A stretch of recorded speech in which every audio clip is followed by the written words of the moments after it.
Muy buenos días a todos.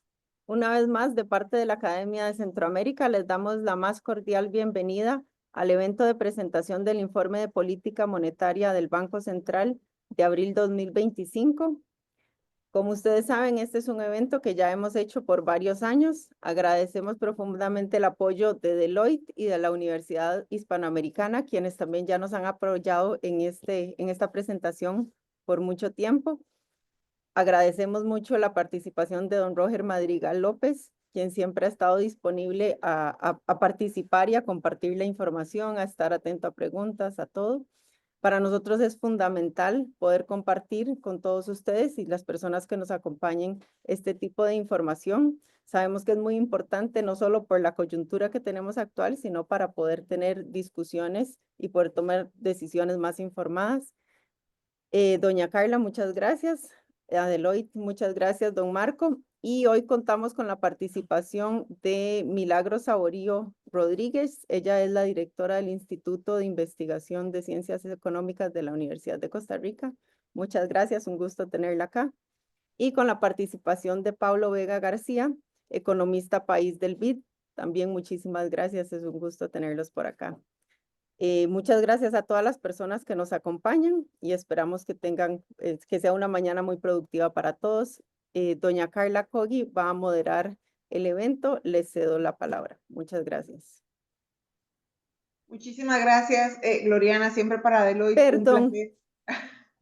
Perdón. perdón, no, antes de doña Carla, quisiera darle la palabra a don Marco Urbina, director de la Universidad Hispanoamericana, a quien agradecemos mucho también el apoyo. Don Buenos Marco. días. El orden de los factores no altera el producto, Gloriana. Buenos días, Gloriana Ivankovich, directora ejecutiva de la Academia de Centroamérica, señora Carla Cogi, socia directora de Deloitte, señor Ricardo Monge, presidente de la Academia de Centroamérica, don Roger Madrigal, presidente del Banco Central de Costa Rica, y estimados invitados, señora Milagros Saborío y el señor Pablo Vega, así como un saludo a todos los asistentes que nos acompañan esta mañana. Para la Universidad Hispanoamericana es de gran valor la cercanía con la Academia de Centroamérica y muy importante el seguimiento de la economía nacional e internacional, así como mantener a sus estudiantes al tanto del acontecer rutinario de los distintos indicadores económicos de mayor consulta en el quehacer local e internacional. Ya hemos visto el ímpetu de los primeros 100 días del gobierno de Donald Trump en los Estados Unidos y se empiezan a ver sus resultados que, aunque mantienen una economía sólida y estable, han incrementado la incertidumbre sobre las perspectivas económicas de corto y mediano plazo, lo que ha llevado a la Fed a actuar con prudencia y mantener fijas sus tasas de política monetaria. Todas estas condiciones y el hecho de que inclusive la inflación local se mantiene por debajo de las proyecciones hacen que esta sea una actividad sumamente interesante en la que podemos escuchar no solamente a don Roger, sino a otros expertos hablarnos de lo que podemos esperar en el resto del 2025. La Universidad Hispanoamericana agradece a la Academia de Centroamérica la continuidad de la alianza para estas y otras actividades. Tengan todos muy buenos días. Buenos días, muchas gracias, don Marco. Doña Carla, ahora sí. Ahora sí, doña Gracias. Gloriana, no, perfecto, igual que don Marco. No crea que no le iba a ceder yo la palabra al caballero.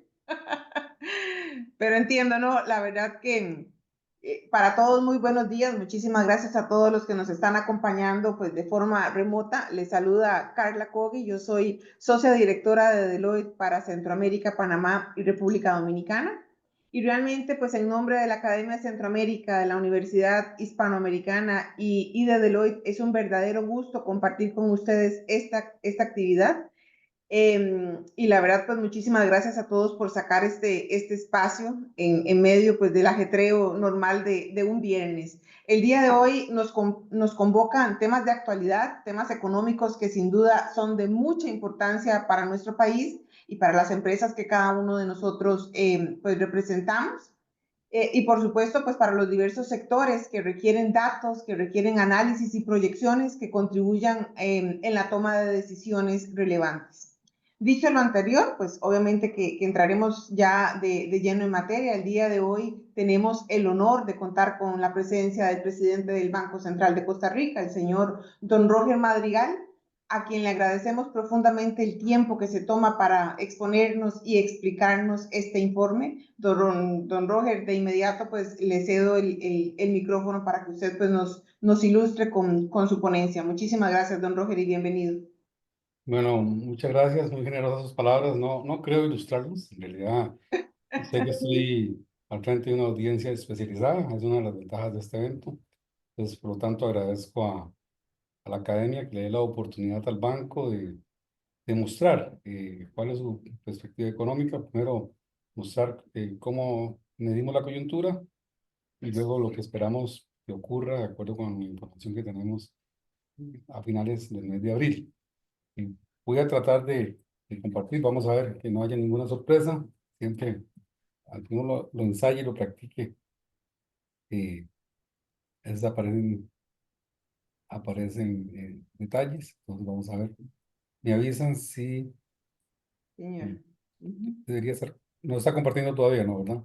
Todavía no. Vamos a ver aquí, ahí todavía no. Ya lo tenemos, falta ponerlo en modo presentación. Eso es. Ujú. Bien. Se ve perfecto, don Roger. Bien, el sonido también está El sonido también. muy bien. Ujú. Bueno, hay que recordar que esta es una presentación desde la perspectiva del Banco Central, y el Banco Central en buena medida debe juzgar de acuerdo con sus objetivos y su razón de ser. En muchos temas, el Banco Central obviamente tiene un objetivo, de acuerdo con la ley son varios, pero hay uno fundamental, que es el objetivo de la estabilidad de precios, en la forma operacional que el banco lo ha hecho ya en la práctica, aunque formalmente desde el 2018, pero en la práctica, empezamos en el 2006 con esto. O sea, vamos a cumplir 19 años en octubre de que con medidas concretas el banco inició este recorrido hacia metas de inflación y que estableció como meta en su momento y que le hemos revisado al valor numérico al menos, la inflación de los promedio de mediano y largo plazo de los socios comerciales, que en aquel momento dio como 3%. Hemos hecho una revisión reciente y sigue dando un valor que apunta hacia el 3%. Tal vez de eso ahora hablamos o me hacen preguntas. Y el otro objetivo está en la ley, ya que se habla sobre la estabilidad externa.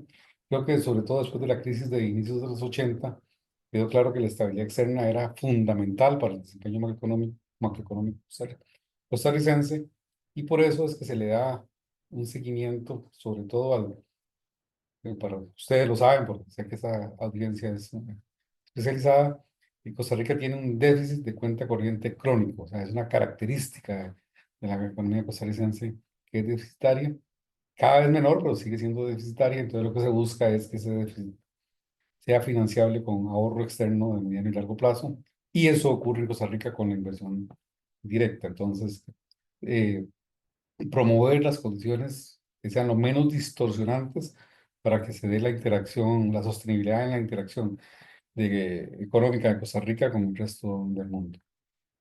Hay mucha información y a veces cuesta un poquito, digamos, separar el ruido de la señal. Entonces, en el esfuerzo que se hizo en el banco, pues, ¿cómo caracterizaríamos la coyuntura externa? Bueno, ya lo dijo Marco hace un momento, una elevada incertidumbre sobre políticas comerciales, en este caso proteccionistas. Y hay ya algunas implicaciones en distintos indicadores económicos y bursátiles. Los primeros que reaccionaron fueron los bursátiles.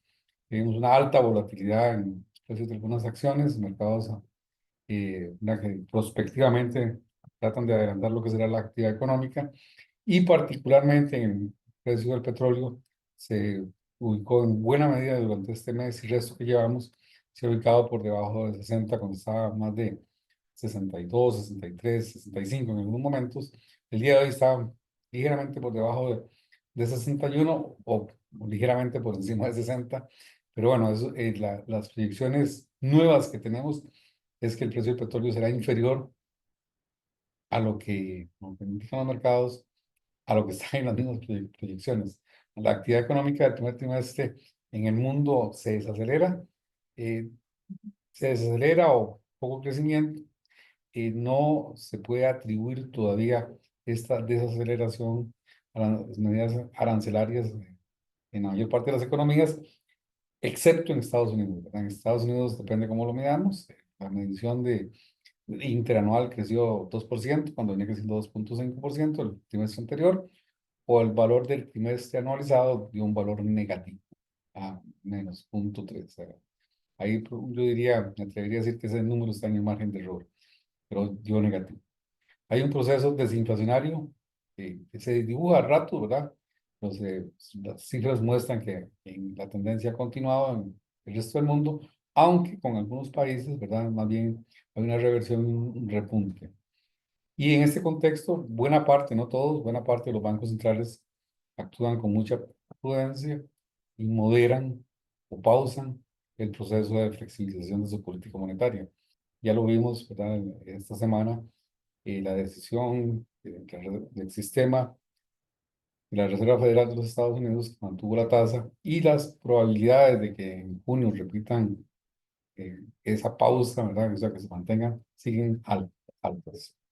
Lo que uno diría es que la cautela es la norma, simplemente para indicar esa volatilidad, entonces no quedara solamente en las palabras, sino cómo lo cuantificamos.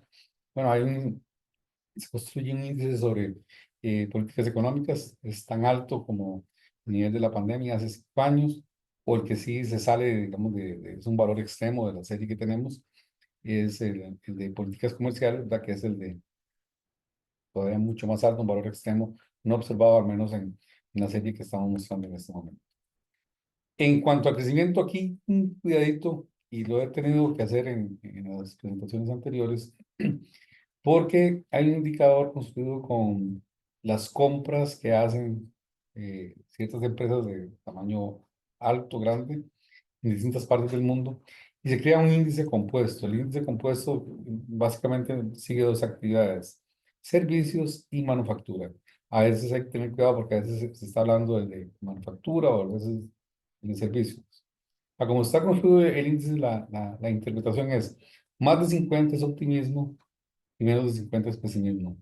Cuando uno observa, digamos, los valores a marzo, se ven muy altos, o sea, como que el optimismo. Pero puede ser que no esté reflejando optimismo, esté reflejando el adelantamiento de compras ante posibles mayores precios a lo largo del año. Entonces ahí un cuidadito, ¿verdad? Con la interpretación mecánica del valor. Y lo que se observa para el valor a marzo es que más bien decae ese optimismo, ¿no? Entonces, en ese sentido, sí yo diría que la interpretación podría sostenerse, ¿verdad? Que el optimismo en abril es menor que en marzo, ante las medidas de proteccionistas. Pero tal vez yo no diría que es un optimismo absoluto, ¿verdad? No, que por la mecánica que está construido el índice y por el comportamiento adelantado de los agentes lleva más compras, pero no necesariamente está reflejando optimismo. Y en crecimiento en la zona del euro fue muy similar, ¿verdad? Están diferencias probablemente de centésimas de punto porcentual en el crecimiento del primer trimestre del 2025 con respecto al cuarto del 2024. Estados Unidos sí hay una desaceleración visible, marcada, de medio punto porcentual. Y en China más bien sorprende un primer trimestre, un crecimiento que se esperaba menor, se esperaba alrededor del 5%, aunque en este momento, ¿verdad? Como estamos hablando aquí, ya está toda la duda de si será posible mantenerlo. Probablemente es no, ¿verdad? Ante el problema como de menor crecimiento del comercio en el mundo en general. En materia de inflación, no estamos ahí, no, ya vemos la zona del euro, vemos los Estados Unidos, vemos Brasil, que tuvo una tasa ahorita del mes de abril, se publicó ahora en la mañana, hace un ratito, no nos dio tiempo cambiarlo.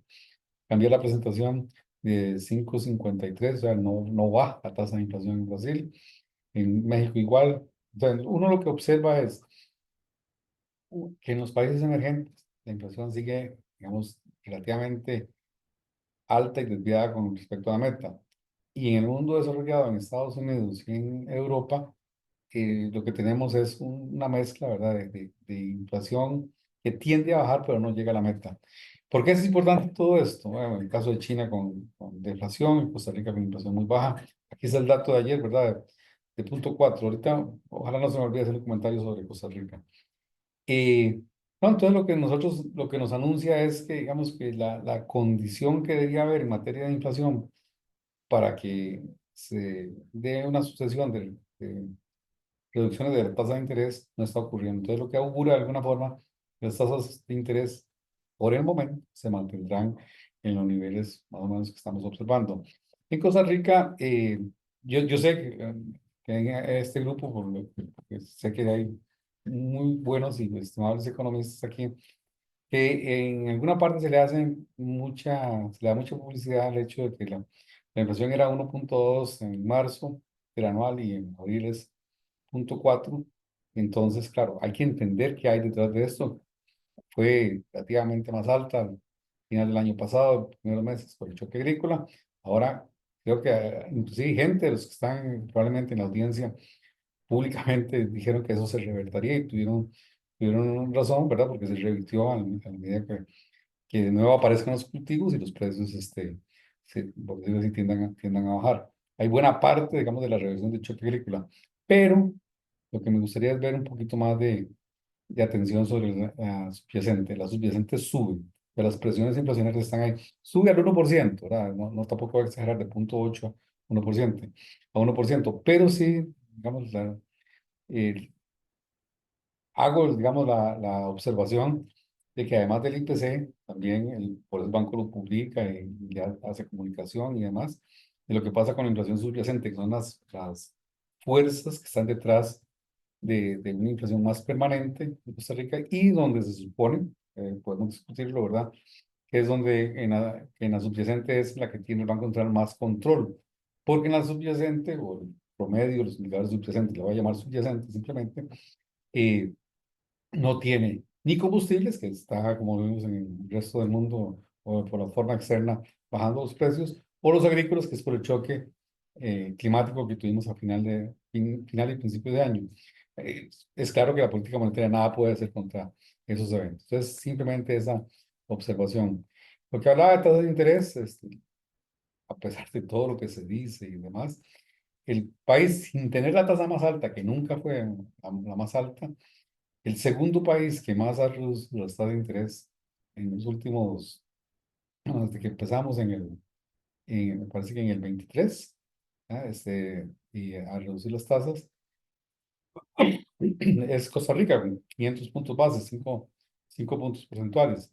Y cuando vemos los niveles de las tasas de interés, vean que no hay ningún país emergente que tenga tasas alrededor del 4, ¿verdad? Están todos por arriba. Chile, que es el que más se acerca, tiene una tasa de, de 5%, o sea, 100 puntos más que la tasa de Costa Rica. Entonces, por lo que se dice a veces que todavía hay gente, o respeto y demás, que dice que el problema no, la situación de mercado cambiario es porque las tasas de interés en Costa Rica son muy altas y que esas tasas atraen eh, recursos externos, ahorro externo. Pues yo invitaría a que revisemos un poquito la aritmética que hacemos ahí para que vea que desde ese punto de vista no existe ese incentivo que se ha señalado, se señaló en un momento, pero los números simplemente no convalidan esa opinión. En la economía nacional, ¿verdad? La coyuntura interna, ya nos pasamos a la parte interna, medimos el PIB, la primera medición del PIB del primer trimestre del 2025 es 3.9, se desacelera con respecto a lo que teníamos en el cuarto trimestre del 2024, el 4.3, una desaceleración de 4 décimos de punto.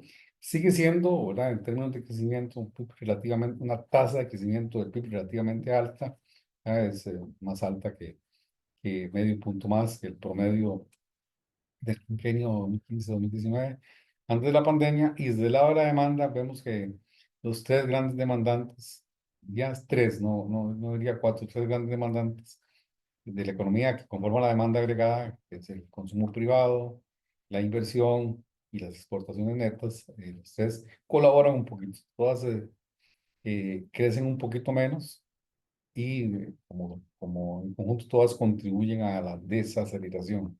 Inclusive el gobierno, ¿verdad? Que crece tampoco, también en la línea roja que tuvo una pequeña desaceleración en este primer trimestre con respecto al cuarto del 2024. En otras cifras, me imagino que hace minutos debe haber ya el INEC liberado los datos de desempleo de marzo, la encuesta continua de empleo. En estas yo creo que lo he manifestado en otras oportunidades, meses tengo, de estarlo diciendo años tal vez, que tal vez los datos de desempleo que en algún momento han sido muy controversiales, tienen una muestra, tienen error de muestreo, eso hay que entender, que tal vez lo que hay que ver más es la tendencia más que el valor puntual, porque está muy sujeto a esa variabilidad del muestreo, pero que en general, creo que es el mensaje que sí hay en el informe de política monetaria, la situación de empleo como por medio, como tendencia, viene eh, en mejora gradual. La tasa de desempleo, la última que medimos, hoy se desactualiza este dato, es 7,4, menor a la tasa de hace año, un poquito más en la tasa de participación y un poquito más en la tasa de ocupación. Donde sí hay una diferencia grande en el empleo en Costa Rica es, y que se vincula con otras partes de la macroeconomía, es lo que ha pasado con los salarios reales con respecto al periodo prepandemia. Eh, Vemos una mejora en los salarios privados. Eso no debería sorprender. Vamos, algunos resultados de la pobreza están ligados a esa mejora en los salarios del sector privado. Y bueno, lo del sector público, más bien hay una mejora, una pérdida de valor adquisitivo en salarios del sector público, que es totalmente coherente con la disciplina fiscal, con la regla fiscal, la ley marco de empleo público, ¿verdad? Entonces, esa es la diferencia. Ahí tenemos el detalle por calificaciones, ¿verdad? En calificación alta privada y calificación baja, no son las personas, son las calificaciones, ¿verdad? No confundamos eso. Las ocupaciones que requieren su grado de calificación alta y baja son las que más han mejorado en términos de poder adquisitivo. Y es llamativo, ¿verdad? ¿Verdad? Que en Costa Rica lo que se observe en el sector privado, a pesar de la tasa de desempleo, ese crecimiento en los salarios reales. Algo uno podría decir, ¿verdad? Con alguna economía de por medio, de que son probablemente hay puestos de trabajo en que la oferta laboral es relativamente baja, y entonces para atraer a la gente no queda más que ofrecer un mejor precio, en este caso un salario. Es un tema todavía por estudiar. En otros temas de la macroeconomía costarricense, porque hablaba del déficit de cuenta corriente es bajo en nivel absoluto, 0,2 de un punto porcentual del PIB. ¿Ah? La cuenta financiera 0,6, más bien de influjos del resto del mundo de Costa Rica. La inversión directa, no tengo el dato aquí, pero sí me lo dieron los compañeros, es 1,3 en el primer trimestre. El primer trimestre del 2025 es un trimestre relativamente alto, continúa, digamos, el impulso de la inversión directa en Costa Rica. De hecho, es casi que duplica a la cuenta financiera. Y bueno, entonces el déficit es más que financiado y la diferencia tiende a irse a la acumulación de reservas, un efecto precio, un efecto cantidad, en reservas 0,4 más al término del primer trimestre del 2025, 0,4 de PIB en materia de reservas. Y la deuda, los datos ya deben estar muy prontos, los datos de marzo.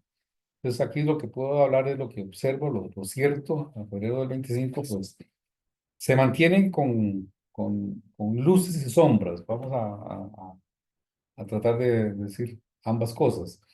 Bueno, lo primero es el compromiso del gobierno con la sostenibilidad fiscal, mantiene un superávit primario, sigue la serie manteniendo superávit primario, ¿verdad? Eso, o sea, como digo, a febrero del 2025 hubo un déficit financiero de 0,8, que es igual al déficit financiero que hubo hace un año, entonces ahí ni mejora ni mejora, pero lo que sí hay es en la tasa de crecimiento de los intereses. Ya se observa incipientemente, pero se observa, los datos lo validan, el menor pago de intereses sobre la deuda con respecto al PIB. Y el dato que todavía me imagino que a marzo, no lo he visto, me voy a aventurar, a marzo y abril, todavía la deuda a PIB probablemente baje más, todavía, poquito, pero baje. Pero recuerden que hay algo aquí que se supone que iba a ocurrir, no ha ocurrido, que era que el gobierno se endeudara en los mercados externos por 1.000 millones de dólares. Y eso, si hay tiempo, lo comentamos, no ocurrió y parece que nadie se dio cuenta, que no hay comentarios de eso, no hubo prensa, mayor prensa al respecto. Esa situación en el 2023 probablemente hubiese sido un desastre para las finanzas públicas, que hubiese tenido un vencimiento de deuda externa más de 500 millones de dólares, que fue lo que se pagó hace como 2 semanas, y que el gobierno no tuviera el financiamiento. Pues en este caso sí lo ha tenido. Bueno, en condiciones crediticias, desde el punto de vista genérico, lo que tenemos es el crédito del sistema financiero al sector privado crece alrededor de 7.2, más o menos como el crecimiento de la economía nominal, si lo hacemos con tasa compuesta, donde crece más la moneda extranjera, la parte del crédito en moneda extranjera que en moneda local. Sin embargo, se ha desacelerado la colocación de crédito en moneda extranjera y creemos que hay alguna razón económica, entre ellas que la diferencia entre endeudarse en moneda nacional y moneda extranjera ha tendido a reducirse. Entonces, es muy pequeñita lo que medimos hace poco, la diferencia entre endeudarse en moneda nacional y moneda extranjera, y probablemente por ganarse una décima de punto porcentual, algunos agentes no asumen el riesgo cambiario, lo cual, y si están expuestos al riesgo cambiario, me parece razonable. Materia de inflación, algo mencioné, ¿verdad? Del punto 4, tal vez destacar la subyacente, más bien crece, lo que decía mucho fue el choque, la reversión del choque agrícola que tanto ruido hizo, ¿verdad? E inclusive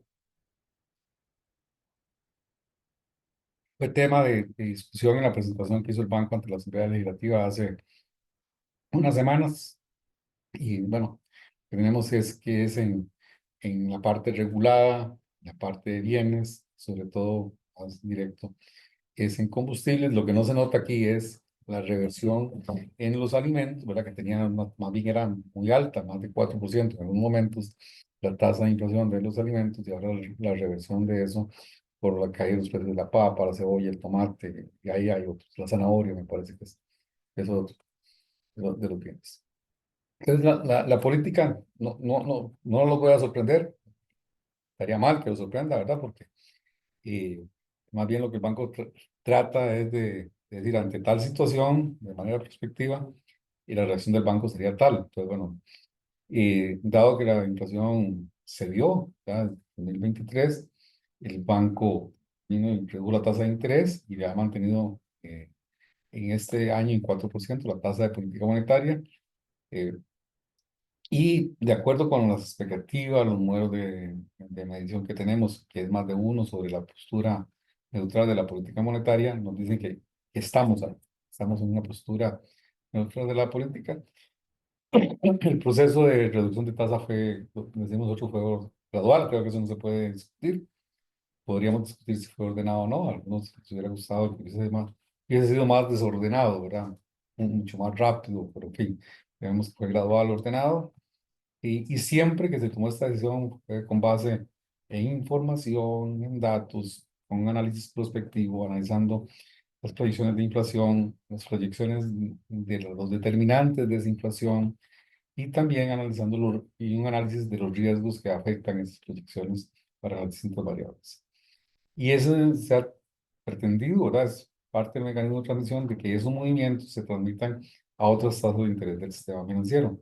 Entonces, lo que hemos visto, la regularidad es que se transmitieron más rápido y mayor magnitud los movimientos de la tasa de política monetaria a las tasas pasivas, y en las tasas activas no tanto. Depende, ya creo que en otro momento lo mostré, ¿verdad? Que en algunas actividades sí, en otras no, y en otras más bien se separó, ¿verdad? Más bien y la tasa bajaba, la tasa política bajaba, la tasa de crédito para una actividad en particular, consumo con tarjeta de crédito, lo que sea, más bien la tasa subía.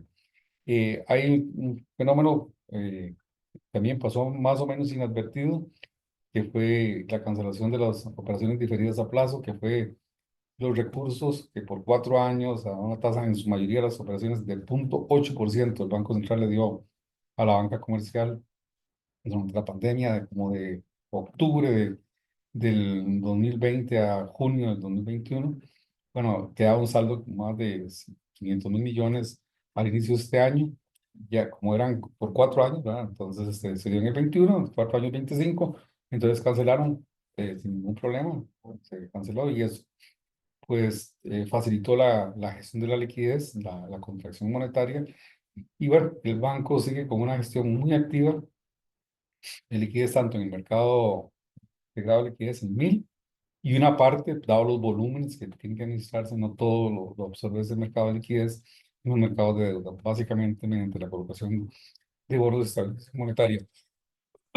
Me perdonen ahí la garganta. Con el tipo de cambio, lo que se observa en el 2025 es una relativa estabilidad. Estamos muy cerca del nivel que terminó el año 2024.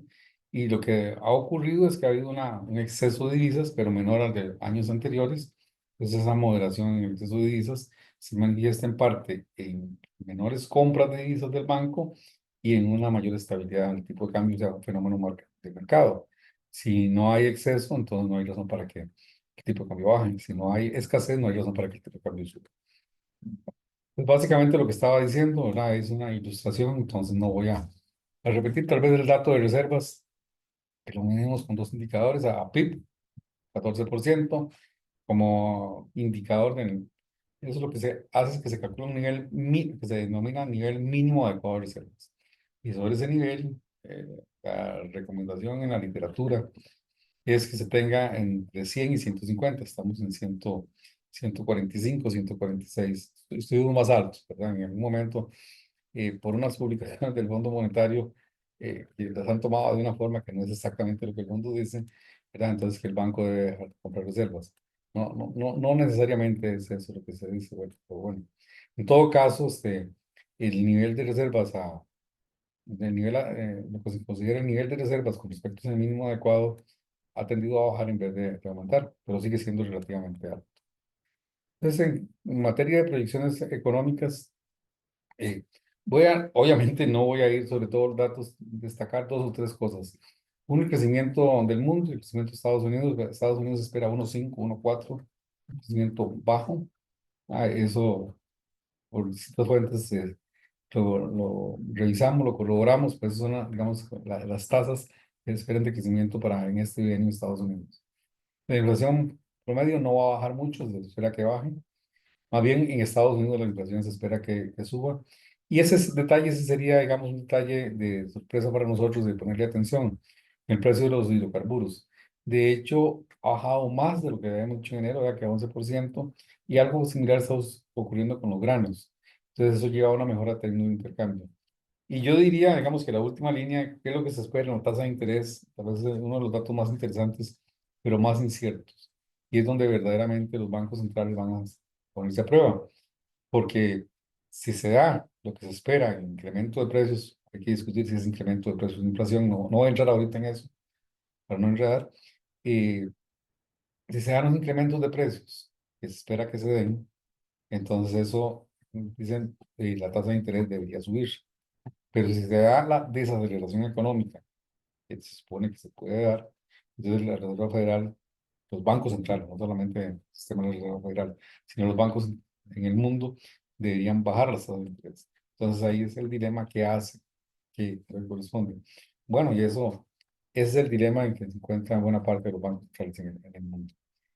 En proyecciones de la economía nacional, ya creo que es muy conocido que realizamos hacia la baja el crecimiento que teníamos de 4,1 lo revisamos a 3,6, teníamos de 4 para el 2026, lo rebajamos a 3,8, era una revisión hacia la baja en la tasa de crecimiento de la producción en este año. Y igual en algunas cifras de qué es lo que está pasando. Bueno, vemos una partecita en consumo de los hogares. Vemos tal vez las exportaciones netas, las exportaciones, en una revisión van a crecer menos de lo que han dicho, 1,8. menos digamos, es de una magnitud notable. Y la formación bruta de capital, que sigue a una tasa relativamente alta, de hecho es de los componentes de la demanda lo que más crece, pero se revisó hacia la baja. Y una parte de eso tiene que ver con construcción. Imagino que los datos del IMAE lo mostrarán muy pronto, el próximo IMAE. Entonces, esas son las cifras que pues, quería destacar.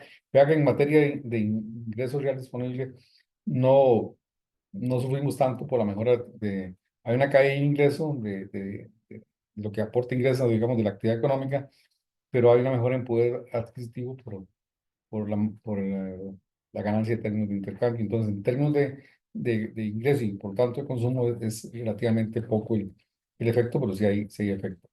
Cuando lo separamos por régimen de comercio, vemos que la mayor parte de la corrección se da en el régimen definitivo, porque, eso sí pues, vale la pena mencionarlo, porque en el primer trimestre donde nosotros de Costa Rica no podemos atribuirle a nada de lo que está ocurriendo a las medidas de protección. Es un choque climático que afectó en buena medida la parte agrícola, la exportación de piña y de banano.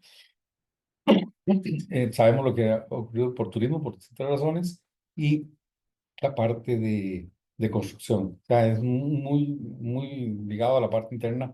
No podemos, digamos, hacer una hipótesis de que es la parte externa, la parte interna para el primer trimestre. ¿Verdad? ¿Y qué capacidad tenemos de respuesta para eso? Ya es otro problema. Pero entonces, pues, cuando se divide por régimen de comercio, sí vemos que ya en el 2026 es más bien por la parte, ahora sí, afecta la caída en el ingreso del resto del mundo que nos demandan bienes y servicios. A veces esa observación sí quería hacerla. Y igual no, algunas características para señalar, la presentación ya está en el sitio web del banco. Uno es que el déficit de cuenta corriente se mantiene relativamente controlado, ¿verdad? Hay un trabajo en investigación que dice que el déficit de cuenta corriente en Costa Rica tenderá a estabilizarse alrededor del 2%. Estamos por debajo de ese valor, vamos, como uno diría digamos, un valor estacionario, ¿verdad? Estamos por debajo de eso. El nivel de reserva se va a mantener en niveles relativamente adecuados, no nada muy diferente. Los esfuerzos fiscales para mantener un superávit primario de 1,3 en ambos años, reducir el déficit financiero lentamente de 3,8 que terminó en el 2024, 3,4 en el 2025, 3,2. Y en materia de liquidez, pues no se prevé digamos, nada extraordinario. Ahí la oferta de fondos prestables es suficiente para que el crédito crezca alrededor del 7%. A eso tal vez es el resumen. La inflación, las proyecciones de inflación, y esa es otra que nos cuesta mucho y que otra vez cambiaron, no, es que no es que otra vez cambiaron, el mundo cambió. Y si las condiciones, los supuestos y las variables que están detrás de una estimación, de una proyección cambian, pues la proyección tiene que cambiar. Bueno, entonces, lo que suponemos es que la inflación, o lo que los modelos de proyección nos dicen es que la inflación se acercará al rango de tolerancia. Recuerden que no hay rango meta. Todavía veo y de prensa especializada que hablan del rango meta y creo que tenemos varios años de hablar que no existe un rango meta. Lo que existe es una meta, un valor puntual del 3% y con respecto a esa meta una tolerancia, pero no es que es una meta, es una tolerancia. Entonces, bueno, entraría en el primer trimestre del 2026 en el caso del IPC, se acercaría al 2%, y en la subyacente a finales de este año, en el 2025. De hecho, el dato que observamos de la inflación, que es el promedio de indicadores de inflación subyacente, entonces ese promedio, vimos que lo que ocurrió en abril es muy coherente con eso, ¿verdad? Más bien aumentó un poquito más. Y el balance de riesgos aquí no, tampoco debería haber mayor novedad, algunos tal vez un poquito más intensificados. Obviamente, como economía pequeña y abierta, dependemos del ingreso del resto del mundo que nos demanda sobre los productos, bienes y servicios. Si ese crecimiento es menor a lo previsto en este ejercicio, pues habrá una menor demanda y esa menor demanda pues tendríamos sobre los precios. Entonces, eso es lo que se denomina una un riesgo hacia la baja en la inflación con respecto a la proyección del escenario base, referencia central, como le queramos llamar. E igual con los conflictos comerciales, hay algún fenómeno que se llama desviación de comercio, o sea, comercio que iba para determinados mercados, si tal mercado se cierra, pues ese comercio ocurriría en otras partes. Bueno, uno esperaría que algunos bienes, no necesariamente materias primas, algunos bienes finales podrían ofrecerse a otros lugares que no son los actuales y para promover su venta a precios menores. Y lo que ya observamos, ¿verdad? Se observa, tenemos muy poco observado de las últimas semanas, de los precios de materias primas, sobre todo en combustibles y granos. Todo esto, tener claridad era que todo esto está sujeto a la magnitud y la temporalidad de las barreras arancelarias. Ayer ya hubo noticias de un acuerdo muy parcial, no se saben los detalles. Al día de hoy se habla, creo que hay gente que sabe más que lo que nosotros podemos saber, se habla del 145 bajar a 80%, que siguen siendo altísimos los impuestos a la importación de productos chinos en los Estados Unidos. O sea, todavía no sabemos cuál es el punto de llegada. Es parte de la incertidumbre. Y en la parte de oferta, pues el lunes, cuando en la conferencia de prensa hablaba de que había conflictos en Europa, conflictos en el Medio Oriente, conflictos en África, y ahora se nos suman conflictos en Asia, ¿verdad? Lo que ocurre con India y Pakistán. Eso es muy, digamos, primero lamentable por las pérdidas de vidas humanas, le introduce más incertidumbre al mundo, ¿verdad? Son dos potencias nucleares, ambos países, ¿no? Introducen incertidumbre, temores, y en fin, eso no es bueno para el intercambio comercial. En general, que nosotros dependemos de eso. Entonces, y eso lleva a fragmentación del comercio, y entonces la fragmentación del comercio provoca escasez, y esa escasez lleva a que los precios sean más altos de lo que importamos, probablemente. Y un elemento que está presente, ¿verdad? Nunca ha desaparecido, a veces con más intensidad, a veces que no, a veces con menor, que es la recomposición ordenada de los portafolios de ahorro de los costarricenses. Si nos cambiamos de moneda de una manera muy abrupta, eso puede provocar problemas, desórdenes en el mercado cambiario, que alteran las expectativas, se alteran las expectativas, pues, de tipo de cambio, alteran las expectativas de inflación, y por lo tanto las expectativas de inflación es uno de los determinantes, lo que llamamos la curva de Phillips aumentada, es uno de los determinantes de la inflación, al menos en el caso de Costa Rica, y se podrían dar mayores presiones inflacionarias.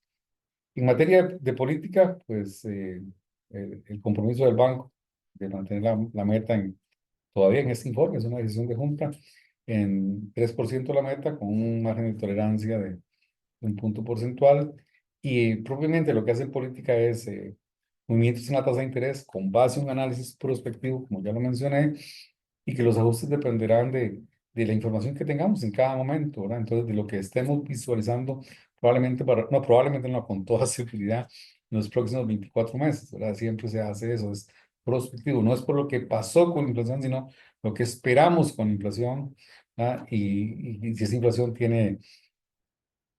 responde a las variables que el Banco Central controla, variables monetarias, tasas de interés, o se refiere a otra cosa como los choques de oferta, ¿verdad? Si la inflación sube porque hay una escasez de productos agrícolas, nada hace la tasa de política monetaria con eso. O si la inflación sube o baja por los precios del petróleo, la tasa de interés no va a hacer de que los precios del petróleo sean más altos o más bajos, ¿verdad? Entonces ahí hay que entender que es en la parte que el Banco Central controla de la inflación. Bueno, lo que hemos dicho en manera, pues, tenemos excesos monetarios, que trata de gestionarlos en la combinación de estos dos mercados, el mercado de liquidez y el mercado de deuda. Eventos como este, de verdad que lo que queremos es una comunicación con distintas audiencias. El día de hoy, pues es un lujo tenerlos a ustedes. Entonces, comunicar cómo ve el banco la coyuntura, qué se espera, cuáles son sus proyecciones, y eso creemos que en realidad lo que hace es una especie de, para bien o para mal, puede que no nos crean o puede que se nos crean, es la función del banco de coordinador de un escenario base para la formación de expectativas. Y esa es una responsabilidad y una obligación. Entonces, esto lo que debería hacer es Si la gente toma esta información, compartimos la información para que ayude a la formación de expectativas. Obviamente, en el mercado cambiario, de acuerdo con la ley, sigue siendo el agente del sector público no bancario, y si se presentaran, que no se ha presentado, pero si se presentaran fluctuaciones violentas en el mercado cambiario, fluctuaciones violentas en el tipo de cambio, pues la ley lo autoriza al banco para intervenir si eso ocurriera. Y bueno, hay algo que los que están más cerca del mercado saben, que el banco permanentemente analiza cómo funciona el mercado en sus distintas, digamos, modalidades, características, y si fuese posible introducir mejores operativas, será para que le dé más eficiencia y ayude a la formación de precios y en todo caso expectativas. En síntesis, ¿qué tenemos nosotros en la parte internacional? Una desaceleración en el comercio de los principales socios comerciales. El fondo hace mucho énfasis que no prevé recesión, al menos con la información que tenían a algún momento del mes de abril, no prevén recesión. Entonces, nosotros pues repetimos lo que dice una fuente autorizada, y que la inflación va a seguir en el proceso de convergencia lenta, pero que se esperan tasas de interés se mantengan aún relativamente altas. En la parte nuestra hay también una desaceleración en el bienio, que nos lleva a una tasa de crecimiento para los 2 años en promedio de 3.7, y mantenemos la inflación en 3%. Como ya lo mencioné, en la subyacente ingresaríamos al rango de tolerancia al final de este año, y en el rango y en el índice de precio del consumidor, la proyección que tenemos es que ingresaría a ese rango de tolerancia en el primer trimestre de 2026. Finalmente, tenemos dos recuadros. Uno es que insistimos, ¿verdad?, un poquito más de análisis y descomposición eh, y de detalle de lo que ocurre con los regímenes especiales, que básicamente son zonas francas y perfeccionamiento activo.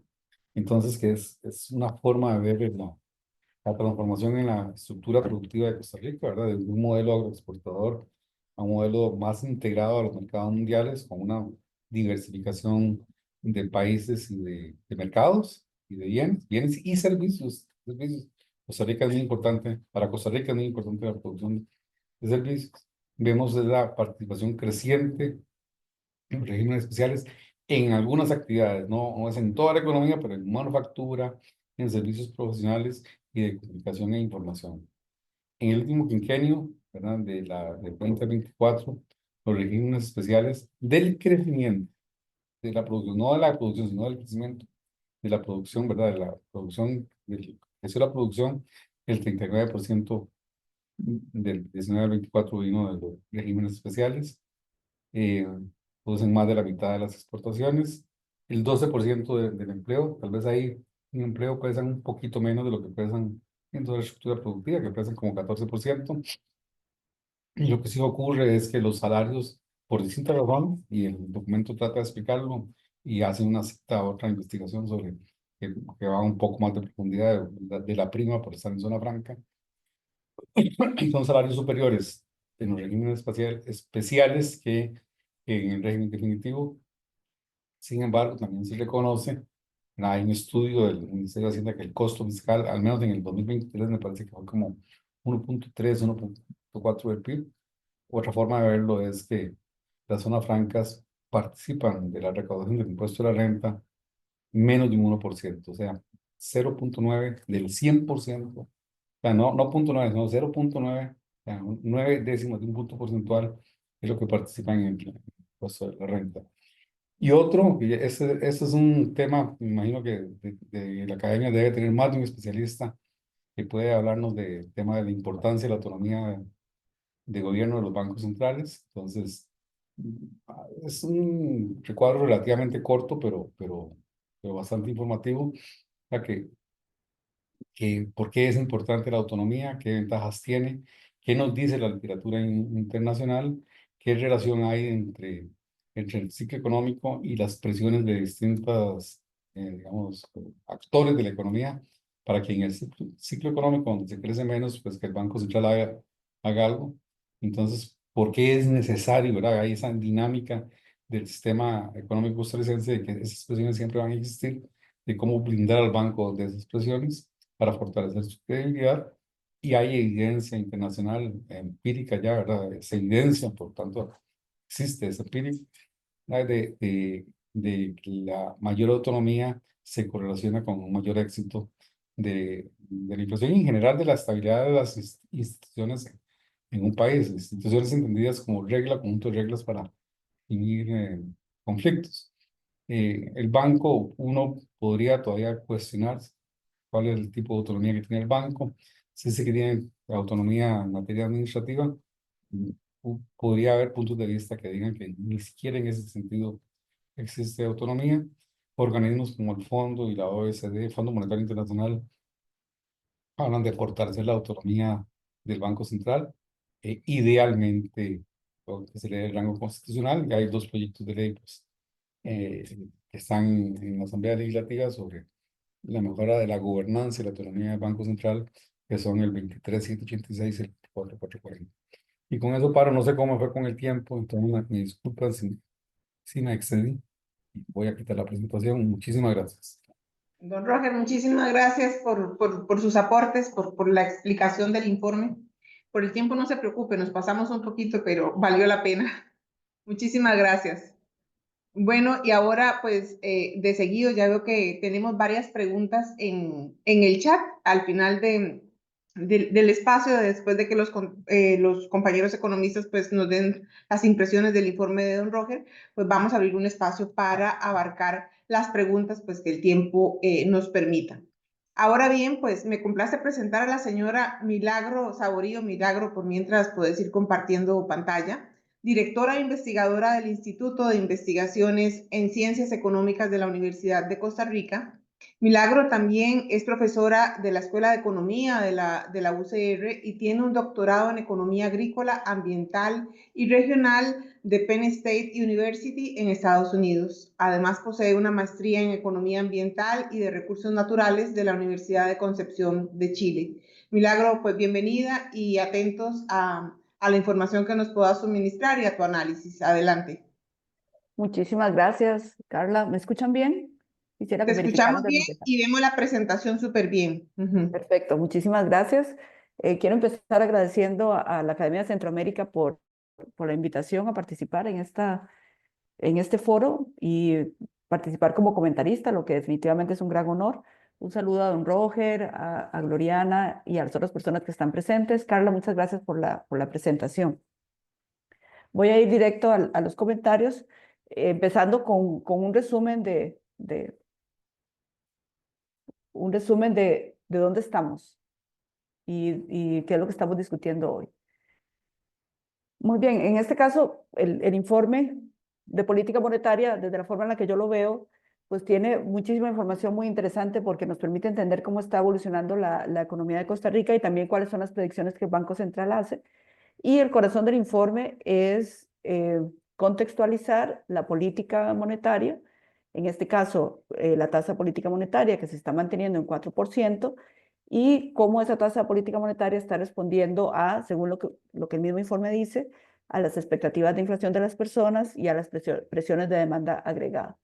Y, por supuesto, esa tasa política monetaria está relacionada a una meta de inflación. Y se hacen entonces pronósticos específicos con respecto a la inflación, en este caso una inflación promedio de 2.1 que incluye no solamente este año, sino también el próximo año, y además específicamente un pronóstico de que se va a alcanzar el rango meta en el primer trimestre del 2026. Y además de esto, hay una revisión del crecimiento que se revisa a 3.6 a la baja. Y bueno, lo que les decía antes de que la tasa política monetaria se mantiene a la baja. Entonces, en este contexto y usando la misma información proporcionada, creo que sería interesante preguntarnos si es posible que se desarrolle un proceso inflacionario durante este año, un proceso que requiera subir la tasa política monetaria. Esto lo estoy planteando para analizar un poco cuáles son lo que yo considero las tendencias más importantes y cómo algunas de esas tendencias lo que nos dicen es que podría haber un proceso inflacionario o al contrario podría haber un proceso en el cual hay tasas de inflación más bajas. Con respecto a las tendencias internacionales, los pronósticos que tenemos, que el mismo informe resumen, lo que nos dicen es que el crecimiento del mundo se está revisando a la baja y la inflación se está revisando un poquito a la alta, pero la inflación también recoge que hay diferencias muy importantes en los países en cuanto a cuál es la predicción de lo que va a pasar en el futuro cercano. Y esto está relacionado con que estamos en un contexto en el cual se están experimentando cambios muy importantes en la política arancelaria de Estados Unidos y también en otras barreras de comercio. Hay una señal clara de Estados Unidos de que quiere cambiar la política, ¿verdad? Pero al mismo tiempo hay una incertidumbre muy alta de cómo se va a cambiar esa política y esto además se está en un proceso de negociación de país por país o bloques de países, digamos como el caso de la Unión Europea, con Estados Unidos. Entonces, todo esto parece indicar que estamos a las puertas de algún tipo de reorganización de los flujos de comercio. Sin embargo, lo que más marca este momento es la incertidumbre. Tal vez quisiera también recalcar con respecto a esto que está pasando con Estados Unidos, que yo creo que independientemente de los montos de los aranceles y de las otras políticas de comercio que se puedan implementar, las otras barreras de comercio, lo que sí me parece que está sucediendo es que Estados Unidos se está convirtiendo en un socio menos confiable y con el cual además hay un proceso de negociación en este momento y lo podría haber en el futuro que es más complicado. Entonces, es posible que haya reorganización de flujos de comercio que no respondan exactamente a cuáles son los montos de los aranceles o cuáles son las barreras que se están implementando, sino que van a responder directamente que algunos países pueden estar buscando otros socios comerciales para reemplazar a Estados Unidos como fuentes o como destinos de sus productos. Ahora, los aranceles en sí mismos, al ser un impuesto que va a pagar la economía estadounidense, puede crear una tendencia inflacionaria dentro de Estados Unidos y Estados Unidos es uno de nuestros socios comerciales más importantes. Entonces, esto tendería en la pregunta que hice inicialmente de que se puede haber una tendencia inflacionaria, puede ser que esto genere algún tipo de tendencia inflacionaria, un riesgo de inflación más alta, como decía don Roger. Sin embargo, no es claro exactamente lo que va a pasar y creo que para mí este es el mensaje más importante, porque en el momento en que Estados Unidos cambia sus políticas comerciales, es posible que lo que suceda durante este año es que Estados Unidos tenga una disminución importante de sus exportaciones y entonces esa disminución de las exportaciones de Estados Unidos pueden tener distintos efectos, pueden disminuir los precios internacionales de algunos bienes, pueden aumentar los precios internacionales de algunos bienes, o sea, el reacomodo puede llevar a diferentes cambios en los precios.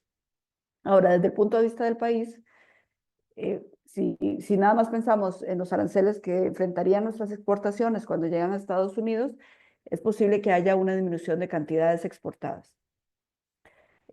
Simplemente porque los consumidores o los destinos finales no van a poder comprar tanto como estaban comprando, digamos, el año anterior. Y también es posible que que esta reorganización de flujos de comercio suceda dentro de Costa Rica. Entonces, que nosotros comencemos a comprar cosas desde otros países que no son Estados Unidos, porque es posible que la reorganización del comercio presente oportunidades. Entonces, especialmente si hay precios internacionales que son más bajos. Eso quiere decir que el balance de estas tendencias es mixto, ¿verdad? O sea, hay tanto presiones que podrían hacer que los precios internos suban o presiones a que los precios internos bajen. Para poner un ejemplo con respecto a esto, puede ser que China baje los precios de algunos de los productos que antes estaba exportando a Estados Unidos o simplemente los ponga al mercado a unos precios más competitivos y Costa Rica pueda comprarlos, adquiriendo importaciones que van a ser más baratas de lo que eran previamente. Me refiero a bienes finales, ¿verdad? Entonces, aquí hay un mix de cosas que podrían pasar. Las tendencias nacionales, no pensando únicamente en este informe, sino pensando en cosas que podrían suceder a través del año, me gustaría llamar la atención sobre varias cosas. Una es que se está desacelerando la producción de comercio, alojamiento y servicios de comida, que son sectores con un alto porcentaje de empleo. Y también, por otro lado, se nota una tendencia creciente en el gasto del gobierno central y como elemento adicional en términos de la producción, aunque se está desacelerando comercio y alojamiento y servicios de comida, se ha mantenido un crecimiento incluso más acelerado en servicios financieros y de seguros. Y además, en todo lo que dije antes sobre las exportaciones y las importaciones, Costa Rica está exportando una cantidad importante de servicios y estos no están afectados por los aranceles. Entonces, en el contexto nacional también hay un resultado mixto en el cual es posible que los precios suban o bajen y que hayan presiones inflacionarias y presiones más bien que tiendan a disminuir la inflación. Entonces, en este contexto, mantener la tasa de política monetaria es un movimiento cauteloso. Y el mismo Banco Central en su informe, don Roger ahora hace un momento usó esta misma palabra de cauteloso, y creo que eso además es la postura que están tomando otros bancos centrales. En todo este tema, tanto a nivel interno, cuando pensamos en exportaciones de servicios, y también cuando pensamos la relación de Costa Rica con el resto del mundo, es posible que sucedan variaciones con respecto al tipo de cambio, y esto es algo que yo pienso que se podría todavía incluir con un poquito más de detalle en el siguiente informe. Y el tipo de cambio pues puede estar relacionado en sí mismo con tendencias inflacionarias internas, ¿verdad? Puede haber una transmisión del tipo de cambio hacia la inflación que se puede dar por medio de importaciones o ¿verdad? de otras actividades económicas. Pero creo que lo más importante acá es preguntarnos si esto que está sucediendo en el mundo, relacionado con tendencias que ya vienen nacionales, pero especialmente lo que está sucediendo en el mundo, nos puede llevar a que la economía se mueva fuera de las condiciones de neutralidad que existen ahora de la tasa de política monetaria, que son las que en el informe al menos yo entiendo que el Banco Central está tratando de lograr o ha estado tratando de lograr, ¿verdad? Esta neutralidad de la tasa de política monetaria. Lo que a mí me parece que al hablar de esta neutralidad de la tasa de política monetaria, lo que estamos pensando es que la economía de Costa Rica se está acercando a una economía, a unas condiciones que podríamos llamar como de pleno empleo o un equilibrio estacionario, y entonces alrededor de ese equilibrio estacionario la tasa de política monetaria juega un cierto papel. Entonces, si estamos pensando en esta neutralidad en términos de ese equilibrio estacionario, en realidad lo que estamos pensando es en un equilibrio de largo plazo, o ciertas condiciones de un equilibrio de largo plazo. O sea, estamos pensando en las condiciones fundamentales, los factores fundamentales de la organización de la economía. Con respecto a eso, el informe a mí me parece que tiene dos temas que están relacionados con la organización de la economía de largo plazo. Uno de ellos tiene que ver con cambios relacionados con la estructura sectorial de la economía.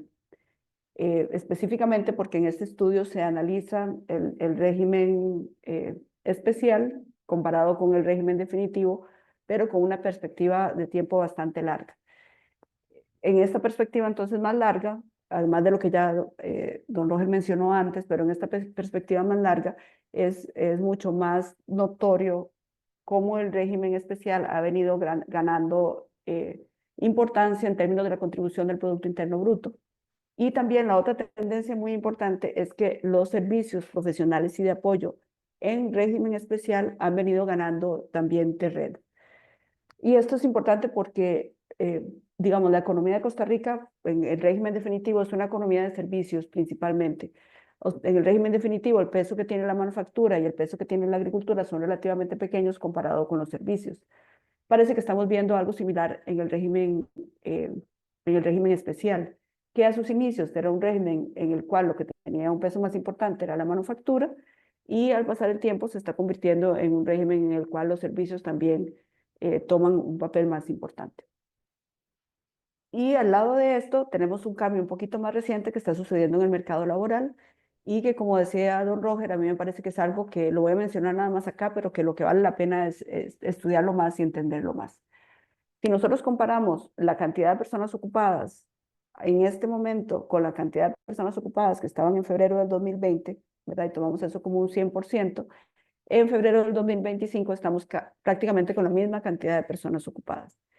Pero si vemos si comparamos esas mismas dos cifras para las personas informales, en este momento hay 80.7% de las personas informales que habían en febrero del 2020, antes de la pandemia. Entonces, claramente, lo que parece que está sucediendo es que después de la pandemia la economía se está volviendo más formal, ¿verdad? O sea, las personas se están moviendo hacia los trabajos formales. Y también vemos que hay menos personas en calificación baja, 90.1 comparado con febrero del 2020, lo que quiere decir que las personas se están moviendo hacia empleos de calificaciones más altas. Y también vemos que hay menos personas en ciertos rangos de edad. En realidad, el rango de edad que estoy mostrando nada más uno, el que va de 15 a 24, en el cual hay 78% de las personas, casi 79% de las personas que estaban en febrero del 2020. Entonces, hay cambios que están sucediendo que en realidad, digamos, estos tres a mí me hablan de cambios en la estructura, o sea, de quiénes están trabajando en qué empleos, en qué rangos de edad, en qué tan calificadas son las ocupaciones y posiblemente también qué educación tienen esas personas en esos empleos. Eso posiblemente está relacionado un poco, vinculado un poco con el otro cambio estructural que está mencionado acá. Sin embargo, a mí me parece que hay unas tendencias más grandes que están cruzando esto. Una de ellas es esto que lo que ya mencionamos, ¿verdad? Las políticas de comercio de Estados Unidos, porque a mí me parece que van a tener un efecto de largo plazo, no solamente un efecto inmediato, siempre y cuando el gobierno de Trump mantenga durante los 4 años más o menos la misma línea. Y cambios en el mercado laboral, pero que van a estar relacionados con la pirámide poblacional que se está revertiendo, un deterioro de la educación pública que se muestra en muchos diferentes indicadores y después innovaciones tecnológicas que están sucediendo en este mismo momento, automatización de la producción y inteligencia artificial. Entonces, esta conjunción de factores puede ser que nos planteen que en un plazo relativamente corto, algo, las condiciones de largo plazo, esas condiciones del cambio del estado estacionario cambien. Así que lo que quiero es terminar esta presentación diciendo que me parece importante que como economistas, ¿verdad? Porque estamos acá con una audiencia principalmente de economistas o economistas que se están formando, tengamos en mente estas transformaciones más estructurales de la economía que eventualmente pueden estar relacionadas también con la política monetaria, ¿verdad? Pero sobre todo que están relacionadas para mi gusto con la política en una forma más general, donde la política monetaria es una pieza de un conjunto más general de política. Muchísimas gracias. Muchísimas gracias, Milagro, por tus aportes, por tu análisis. Y vamos de inmediato a recibir los comentarios del señor Pablo Vega. Pablo, de igual forma, puedes ir avanzando en compartir la pantalla. Pablo es economista país del Banco Interamericano de Desarrollo, BIP. Es economista senior, les decía, pues del Banco Interamericano para Costa Rica desde diciembre del 2020. Antes de trabajar en el BIP, ocupó cargos de docencia e investigación en la Universidad San Francisco de Quito, Ecuador, la Universidad George Washington en Estados Unidos y la Universidad de Navarra en España. Posee un doctorado en economía de la Universidad de George Washington. Pablo, adelante y ansiosos pues de escuchar tu análisis.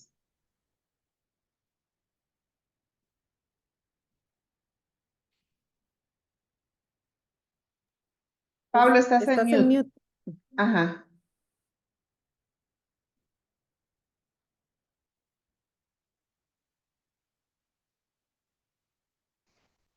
Todavía no.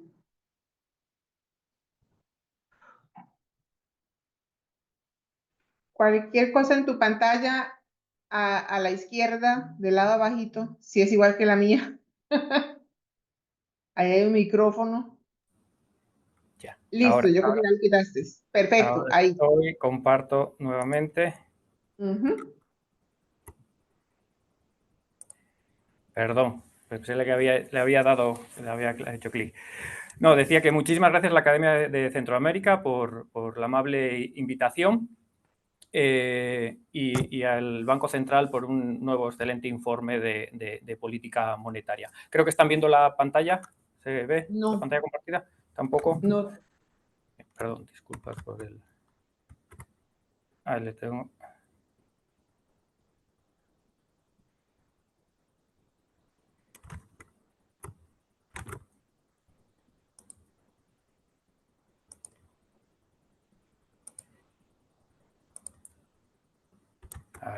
Ahora sí, ¿no?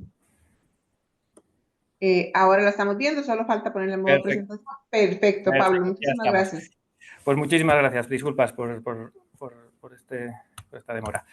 Bueno, voy a centrar mi discusión en analizar dos de los principales desafíos que observo, ¿no? Uno de lo que se habla del menor crecimiento de la economía para 2025 y también en el nuevo contexto de mercado cambiario que venimos observando desde julio de 2022.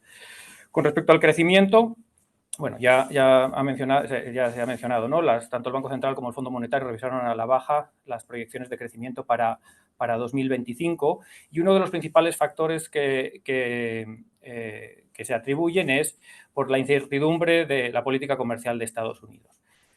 Yo soy de los partidarios de la corriente de que en el caso de Costa Rica el impacto, este impacto va a estar muy atenuado por las propias características del sector exportador de Costa Rica.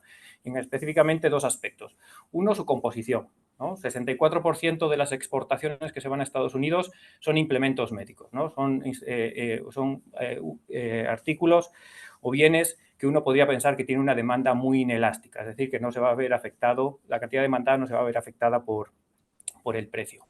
Y otro factor importante también es que muchas de estas empresas que están en régimen de zona franca son empresas americanas, ¿no? Y aquí hay cierto margen para hacer, con el tema de la transferencia de precios, para jugar un poco con los precios de los insumos y para absorber de alguna forma el choque que puede suponer un arancel del 10%.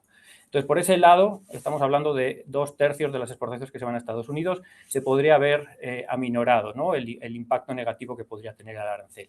Adicionalmente, los sectores que más se podrían ver afectados y que representan un 14% de las exportaciones a Estados Unidos, pues son el sector de la piña, el banano y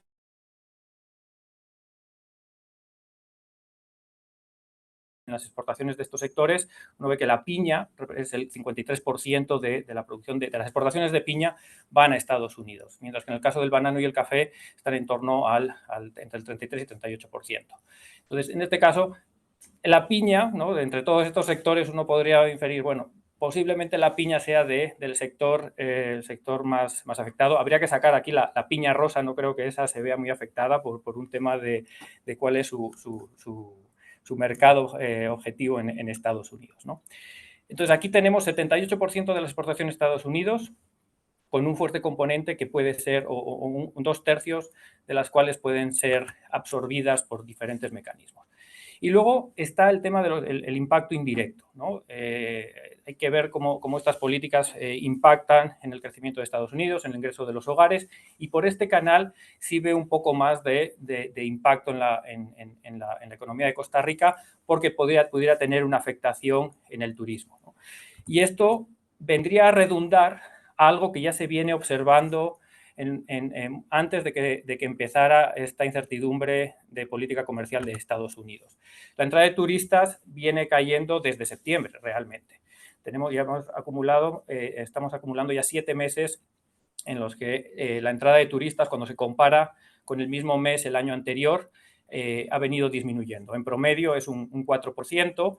Creo que en el informe, en la presentación que realizó don Roger el lunes, con cifras preliminares, creo que mencionaba que el ingreso había caído en torno, también por vía turismo, en la balanza de pagos había caído en torno a un 4%, similar al número de personas también que están entrando, ¿no? Entonces, esto lo que lleva a pensar es que no es solo hacia futuro, ya es algo que ya se venía observando, es una dinámica que ya veníamos arrastrando de unos meses atrás y que pues, posiblemente tenga otros factores, otras causas, ¿no? Entre ellas el precio, ¿no? Costa Rica es un destino turístico caro.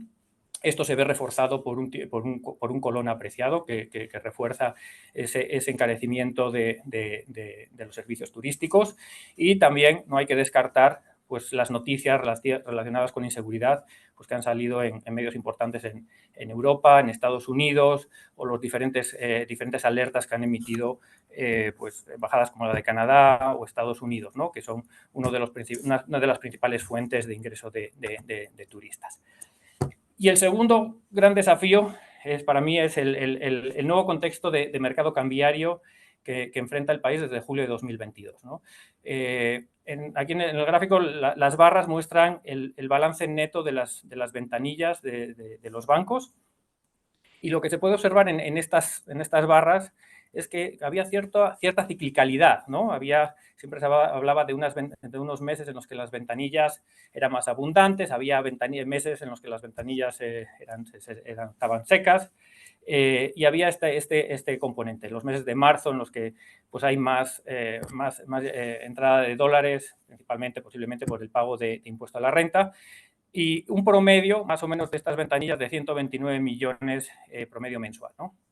Pero a partir de julio de 2022 vemos que esto cambió. Ya no observamos estos ciclos tan marcados y parece que alcanzamos un nuevo nivel de ventanillas que es casi 4 veces mayor al actual, ¿no? Y esto coincide, obviamente, con la apreciación del colón con respecto al dólar. Todos estos excesos de las ventanillas pues, se trasladan al Monex, ¿no? Las entidades trasladan estos excedentes y vemos un Monex. Ahora las barras grises muestran el promedio mensual, el mensual de las operaciones transadas en Monex, con un promedio de 342 millones por mes. Y esto se ha multiplicado por 2.3, ¿no? Cuando miramos desde julio de 2022 en la actualidad. Uno de los principales compradores o participantes en este mercado cambiario es el Banco Central, ¿no? En promedio, desde julio de 2022, el Banco Central ha comprado el 60% de estos dólares que quedan como excedentes en el mercado cambiario, ¿no? Y como consecuencia esto ha tenido un impacto en el mercado monetario, ¿no? Hay una abundancia de liquidez, porque esta compra de dólares implica la inyección de colones que al final acaban depositados en el mercado monetario. También estuvo influenciado por el tema de la pandemia, con las operaciones diferidas de préstamos a los que hacía referencia don Roger anteriormente, los cuales explican esta caída que se observa aquí en 2025, que esto refleja la devolución por parte de las entidades financieras de estos ODPs, ¿no? Pero aún así, pues existe este excedente que equivale pues, a un 17% de la base monetaria y que está depositado ahí en el Banco Central por parte de las entidades financieras y que pues, pudiera presentar o generar ciertas presiones inflacionarias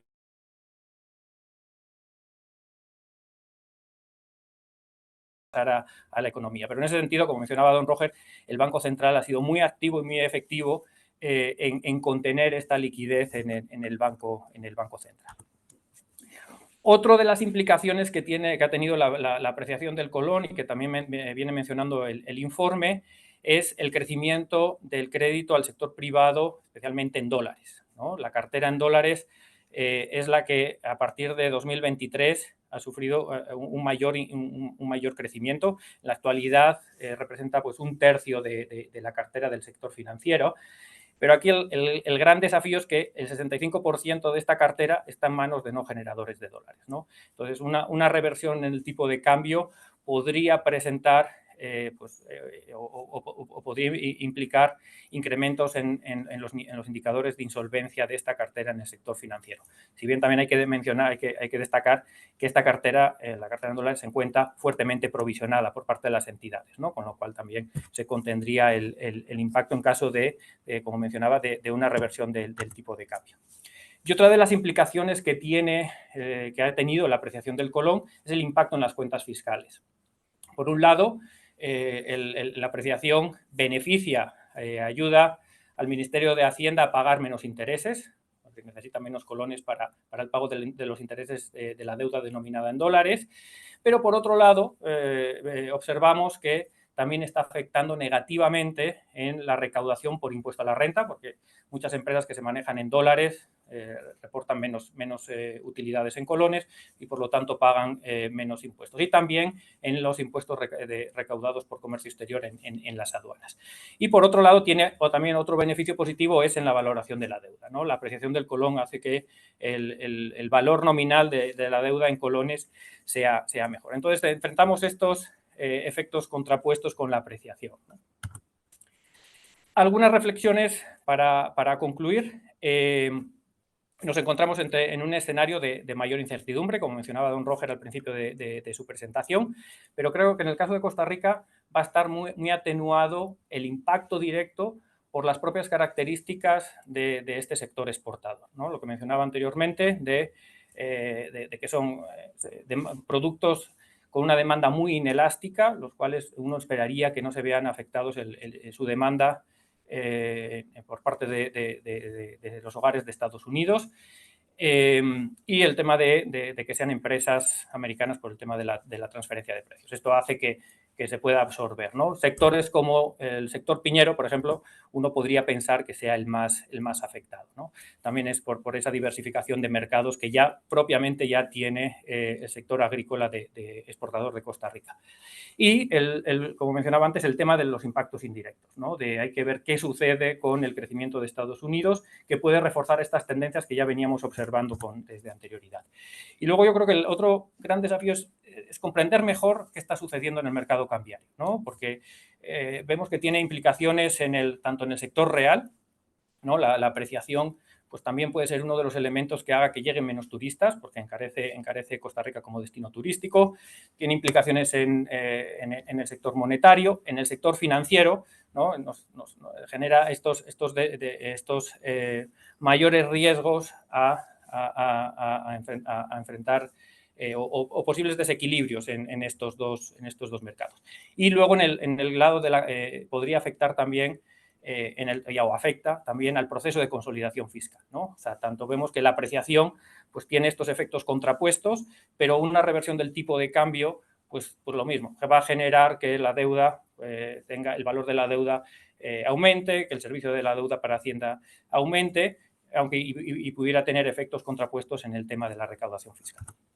Y por último, para concluir, pues el Banco Central, como mencionaba don Roger, y no solo el de Costa Rica, sino todos a nivel mundial, enfrentan estos desafíos de política monetaria, ¿no? Es tomar decisiones en un entorno de mucha incertidumbre, ¿no? Y en el caso de Costa Rica, en el que tenemos esta mayor entrada de dólares en comparación con pues años anteriores, combinado con esta desaceleración en el crecimiento y con esta inflación que está por debajo del rango de política o el rango de tolerancia que mencionaba don Roger de política monetaria, ¿no?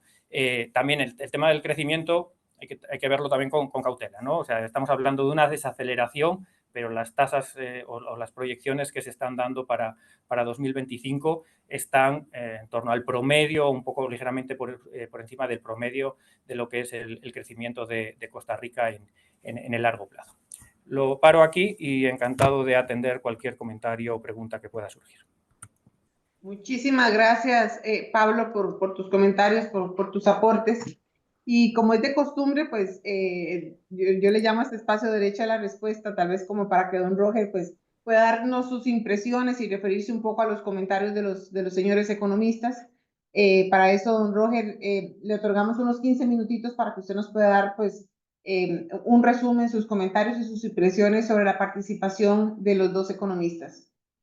Creo que 15 minutos son muchos, en realidad. Ok. Pero vamos a ver cómo me va.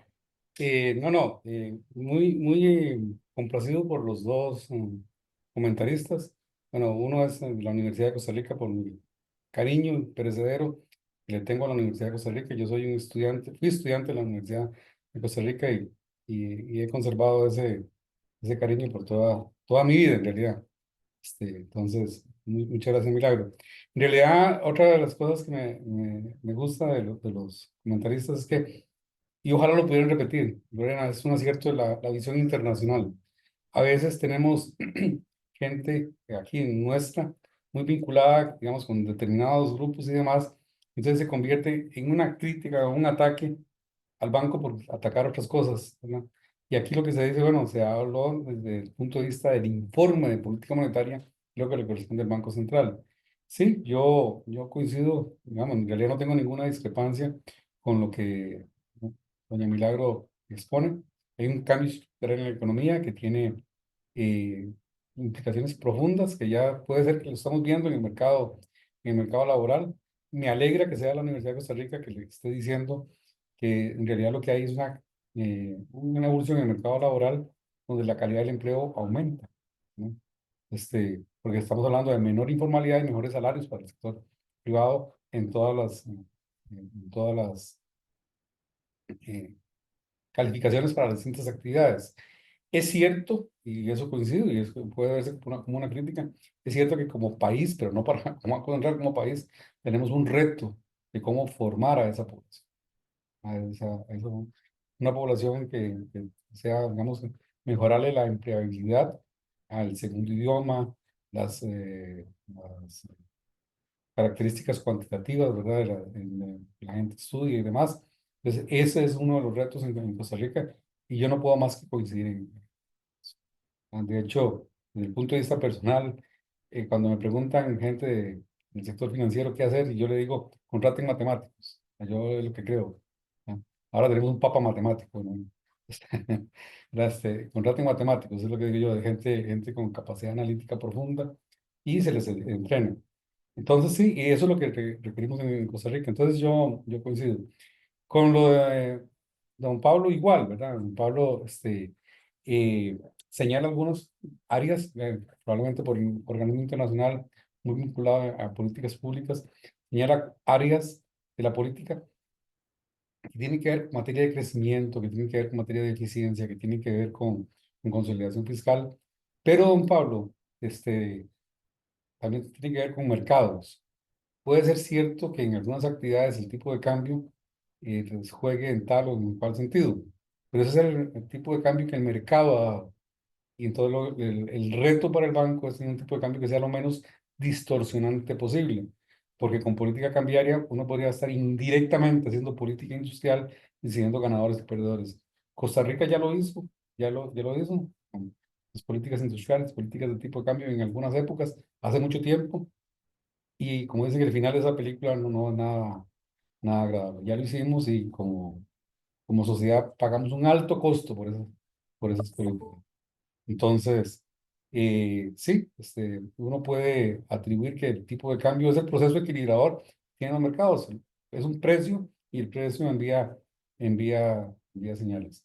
En la parte fiscal, en algún momento nosotros hicimos tal vez falta rehacerlo y tomar una perspectiva de de largo plazo. ¿Cuál era el efecto cambiario sobre las finanzas públicas? Y en el neto, en ningún momento lo que nos daba era que, al menos sobre el déficit, era negativo, ¿no? Porque se le acusó o se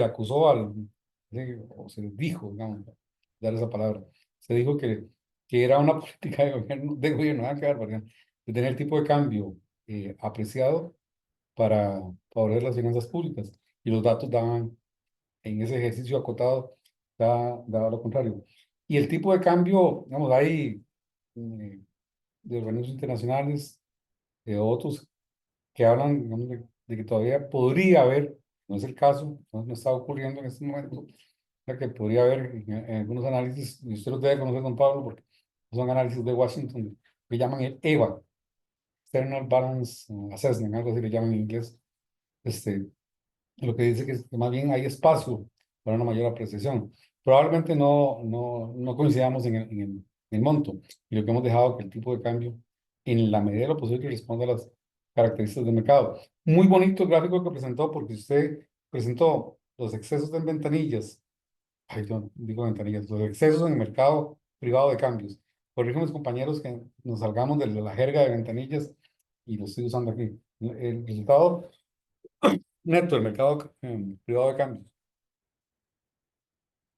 con los movimientos en el tipo de cambio, en el valor nominal del tipo de cambio, ya que hay bastante coincidencia. Cuando hay escasez tiende a subir un poquito y cuando hay abundancia tiende a bajar, lo cual uno podría a posteriori, viendo los datos, decir que efectivamente el tipo de cambio está gobernado básicamente por las fuerzas del mercado. No tengo controversia con lo que han dicho, más bien les agradezco. El informe coincido, ¿está? Y en algunas partes pueden ser críticos y hay áreas de mejora, eso uno lo reconoce, pero no, digamos, no tengo una respuesta puntual para ninguna de las opiniones que han hecho, básicamente coincido. Entonces voy a parar aquí. Perfecto, don Roger, muchísimas gracias más bien por sus comentarios. Tenemos algunas preguntas y bueno, vamos a comenzar con una que tiene don Omar Sánchez, que cuidado y no pues también se vuelve preocupación de la mayoría, no solamente de los que estamos acá, sino en general, pues de todos los costarricenses. Y don Omar nos dice, ¿qué proyecciones tiene el Banco Central de Costa Rica sobre las consecuencias económicas para nuestro país del arancel recíproco del 10% establecido por Estados Unidos a los productos exportados a ese mercado? ¿Tenemos algo, don Roger? ¿Se ha estado analizando? Supongo que sí. Yo sé que desde la promotora de comercio exterior pues hay varios análisis de esos posibles impactos. No sé si ustedes tienen alguno. Lo primero es que encarece el producto y por simple ley de la demanda a un mayor precio se corresponde usualmente a una menor cantidad demandada. Lo que pasa es que depende en cada producto que la necesidad tiene, ¿verdad?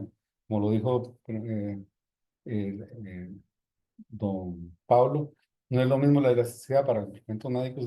No es que la gente por tener más ingresos va a comprar más implementos médicos, o sea, no, o por tener menos ingresos va a dejar de comprarlos. Podría ser si no les da, pero la elasticidad es muy distinta, digamos, a la piña que se ve como un postre o el banano.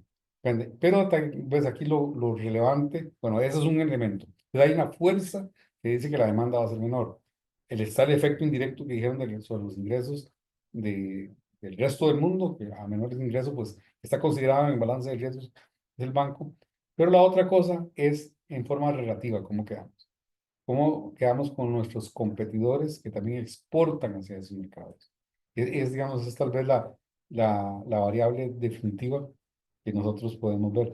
Y luego que la otra cosa, yo no sé si ustedes lo saben, estoy seguro que, por lo menos una persona como Ricardo Monge sí lo sabe, que está presente, que Costa Rica no ha parado en su estrategia de diversificación de productos y mercados. O sea, no es algo que ocurrió en los últimos meses, viene con una estrategia desde hace años de integrarse a más mercados, de más convenios o tratados de libre comercio. Y en tiempos recientes hemos visto esfuerzos por integrarse más con Sudamérica, con, los países que llaman de la Alianza Transpacífica y con el Medio Oriente. Entonces, sí, ahí lleva un proceso de adaptación que no lo sabemos todavía, ¿verdad? Vea que el día de hoy se discuten otros niveles de tarifas. El, la idea básica es que a mayor precio pues se reduce la demanda. No tengo en este momento un valor para cuantificar. Es decir, le hemos dado observación, hemos observado el mercado cambiario y lo que sí observamos es que sigue existiendo un exceso de divisas o un mercado, no es exceso, un mercado superavitario de divisas, pero el superávit ha bajado. Pero también eso es algo, tiene un componente estacional porque los mayos tienden a ser meses relativamente de menor superávit, no de déficit, sino de menor superávit. Pero entonces lo que ocurrirá es que los precios se ajustarán a esa nueva realidad. Y el banco no tiene bola de cristal y en materia de tipo de cambio propiamente el banco no hace proyecciones, pero sí publica las expectativas de ustedes mismos, de los agentes económicos. Es lo que podría decir. Perfecto, don Roger, muchísimas gracias. No sé, don Pablo, si tal vez a propósito de lo que nos reunía ayer, ahí por escaso el tema de los posibles impactos de estos aranceles en nuestros países, si tiene algún comentario, algún aporte que realizar sobre esta inquietud. No, un factor interesante que salió en la discusión de ayer, ¿no? El calcular cuánto es en términos efectivos el arancel, ¿no?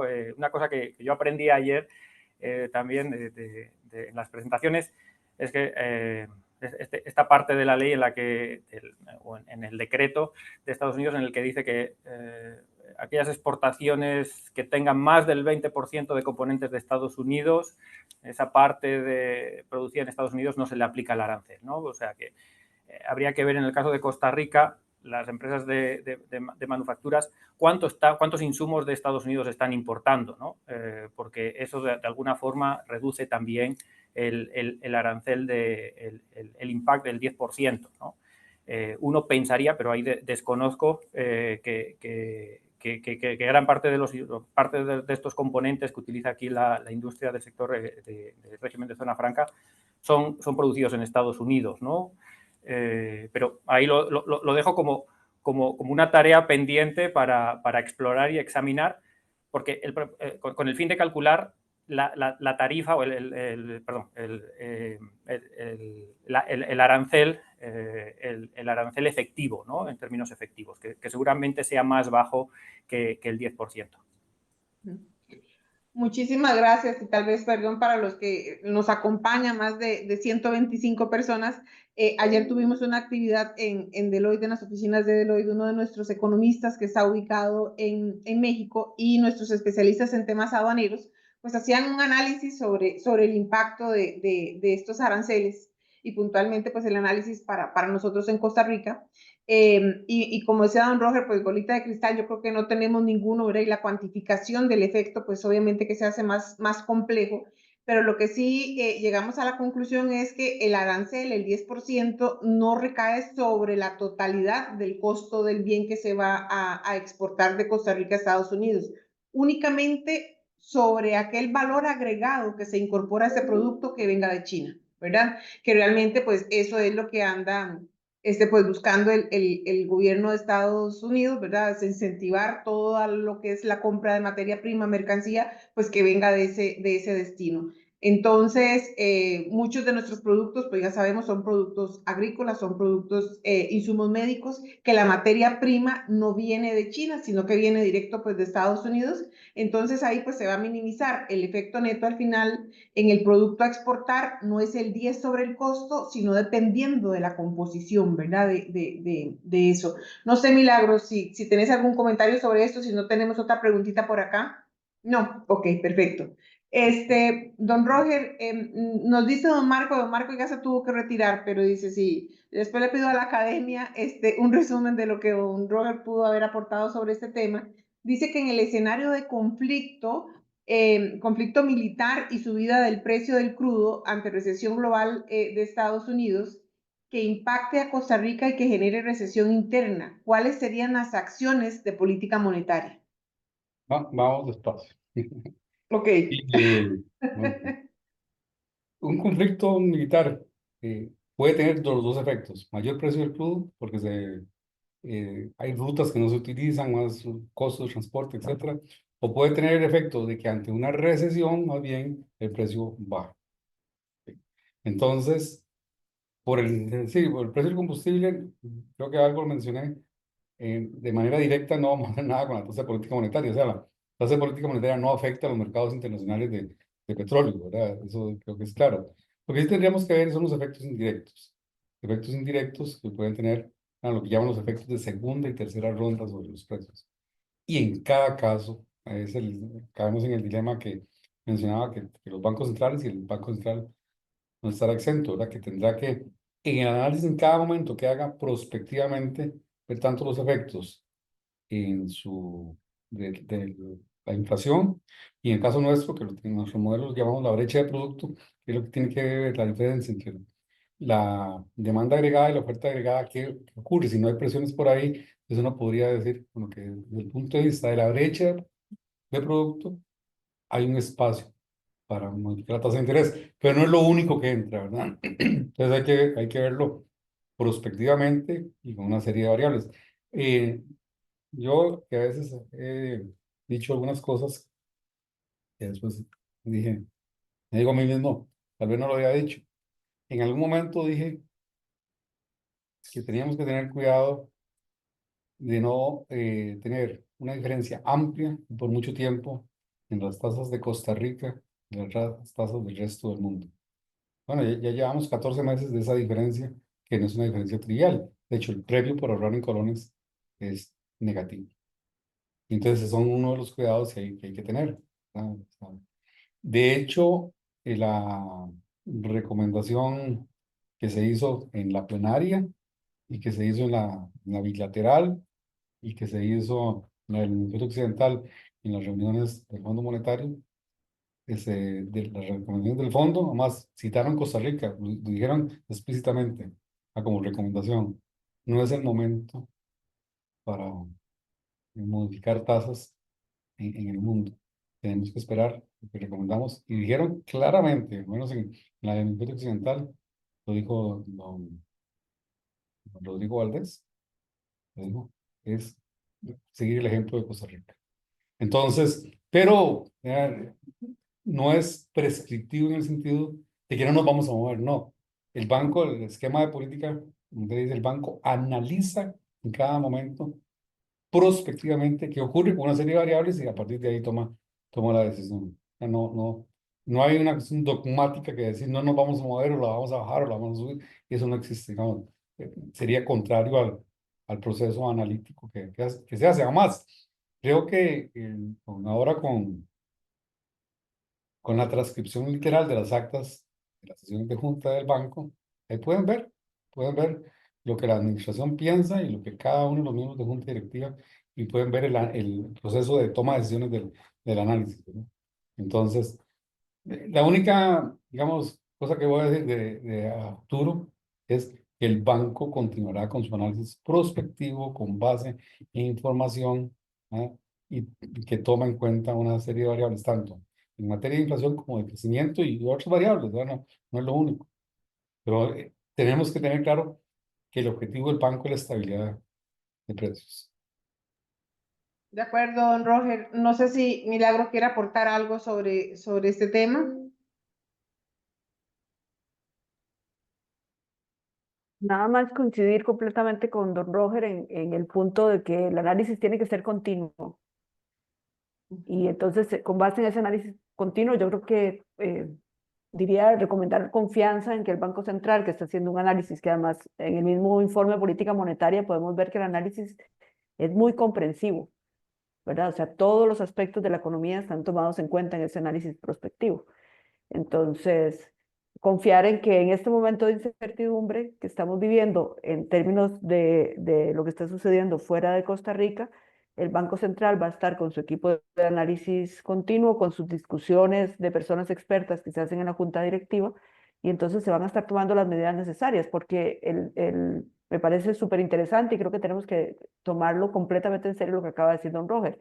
Si las condiciones fueran para que haya un aumento de la tasa política monetaria, estoy segura de que, y así se discute y así se decide, se hará, y si fuera que hay que bajar la tasa política monetaria, así se discute y así se hará, ¿verdad? O sea, no hay un dogma detrás de cuál es el valor de la tasa. Lo que hay es un proceso muy serio de toma de decisión en el cual yo diría que podemos confiar. Gracias, Milagro. Pablo, ¿tenés algo que aportar sobre ese tema? ¿O no hay comentario? Don Pablo no nos escuchó. Creo que Yo creo que congelada. se quedó congelado. Ajá, sí, se Sí, quedó perdón, sí, congelado. se quedó justo congelado de eso. Sí, no, nada que aportar al comentario de don Roger. Ok, perfecto. Tenemos un comentario, más que una pregunta, un comentario de Julio Rojas. Dice, muchas gracias por la invitación y debo indicar que es muy importante este tipo de informe, lo que permite a cada costarricense obtener la información de primera mano y dada por el presidente ejecutivo del Banco Central. También excelentes comentarios de los profesionales Pablo Vega y la doctora Milagro de la Universidad de Costa Rica. Muchísimas gracias, don Julio. No sé si don Marco Urbina pues tendrá algún comentario, ya vamos cerrando. Hay muchos comentarios pues relacionados al tema de que muchísimas gracias por los aportes, por el conocimiento, por todo el insumo que se da.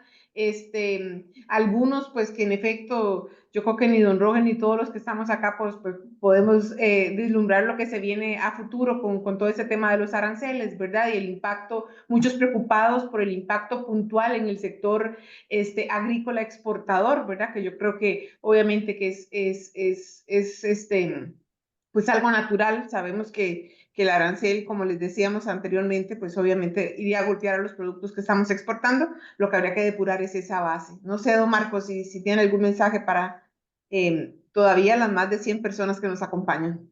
Algo breve, Carla. Bueno, primero Claro. felicitar a los expositores, en realidad muy claros todos en sus conceptos. Y yo diría que el consejo o el mensaje final es ante toda esta incertidumbre, prudencia. Así es, muchísimas gracias, don Marco. Igual, les decía, estamos cerrando, nos decían Myron, que no sé, la verdad, les digo, esto a veces cuesta poder dar una respuesta, pero dice, estimados, una duda, ¿cómo vislumbran los riesgos a largo plazo para sectores dependientes del sector externo, como lo es turismo y exportación de bienes manufacturados, considerando que otros países son más baratos relativamente respecto a Costa Rica en varias actividades que dependen del sector externo? No sé si alguno de nuestros comentaristas, o el mismo don Voy a... Roger. Ajá, Esa don Roger. pregunta parcialmente ya la han hecho. Sí, Ujú. y que es parte del análisis que tiene que considerarse. Lo del turismo creo que es un reacomodo, son varias variables. Eh, no estoy tan seguro que tanto del tipo de cambio, porque vamos, con respecto a Europa, más bien Costa Rica se ha abaratado, y no están viniendo turistas de Europa, hay un problema de ingreso. Hay varias razones, sin desconocer que puede haber algo del tipo de cambio. Eso es. El problema que hay, ¿sabe? Reconocer eso no quiere decir que va a haber una política cambiaria para la actividad turística. Eso, digamos, no, sería como una especie de política industrial, y yo esperaría o entendería que la mayor parte de los economistas estarían en contra, por el efecto distorsionador, de tener políticas cambiarias para actividades específicas. O sea, eso, el país se salió, y creo que estaríamos muy castigados, pero no lo permitirían hacer. Entonces ahí, con la inversión directa, que es buena parte de la pregunta, creo que lo que dijo don Pablo, en el corto plazo, vislumbra, digamos, una relativa estabilidad, o que si nos dañan no va a ser tan fuerte, lo que sea. Lo que sí provoca la incertidumbre es que inmoviliza la toma de decisiones. Entonces, vamos a ver, hay desde el punto de vista fiscal una, un incentivo para que las empresas sigan, que llaman, reinvirtiendo sus utilidades. Claro que están los contratos de zona franca. Si usted, no conozco los números, pero lo que entiendo, si usted hace un aporte de reinversión equivalente al 25% de la inversión inicial, entonces usted tiene una exoneración de impuestos sobre la renta. Y entonces por eso uno ve empresas que ya pueden que tengan más de 20 años en Costa Rica, los contratos no duran tanto, y que siguen teniendo exoneraciones fiscales. ¿Por qué? Porque hacen reinversión de utilidades. Es uno de los efectos que tenemos en la cuenta corriente, ¿verdad? Que el pago de los factores, entonces las utilidades que tienen, que son altas, las reinvierten en parte del país por el incentivo fiscal. Eso va a continuar, ¿no? Pero la decisión estratégica no está en nosotros, no está en ellos. Es qué pasa de una empresa que quiera expandir realmente su planta en Costa Rica para entender un nuevo mercado, o una empresa que quiera venir. Claro, la respuesta no está en nosotros, porque la respuesta puede ser en algún momento, además yo lo escuché textualmente, lo que dijo, le podríamos decir en cualquier momento a una empresa que si no quiere tener impuestos, que se traslade de zona geográfica. Y esa es una variable que no controlamos.